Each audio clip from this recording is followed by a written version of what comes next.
Qizini yonga kelganman. Nimaga kelding o'zimiz qishloqasan? O amayki men qiz yoniga kelganim yo'q. Bizlar yoshmachada bizlar. Ana shunday. Aldama bizlar, aldama. Bunday bratga, bizlar ham erkak, sen ham erkak. Biz ham sen yoshingda ana shu qizlar uyga boraylik. To'g'ri. Shuning uchun aldamada kim qizini yonga boryapti? Kimligini ayt bizlar, to'g'ri. O sen hech kimga aytmaysizlarmi? Voy, nimaga aytamiz? Qishloqqa Ismat Churdikovlar bor ekan. O'sha qizlar yoniga keldim. 2 yildan beri allab pullarni olib so'qib yuribman. Mana o'zi tug'ilgan kunimda iPhone 17 olib berdi 2 kun oldi. To'xta. Sen urma. Oxirigacha eshitaylik keyin.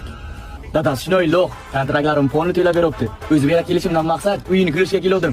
Uyini oltinda o'tkazaman. Mazza qilib yashaymanki. Ha, endi jiyan qizchangni olib beraman, 17ni qo'lingga ol-da. Uyingdagilarga telefon qil. Uylaringni yaxshilab tozalab, hamma qarindoshlaringni chaqirib qo'ysinlar. Ham bitta soat 4 ta sizni chiqaradilar. Nimaga? Endi jiyan ana qizchang dadasi bor-ku yo'q. Ana shu odam bo'lashi. Qayerga qochasan? Bu ham yomon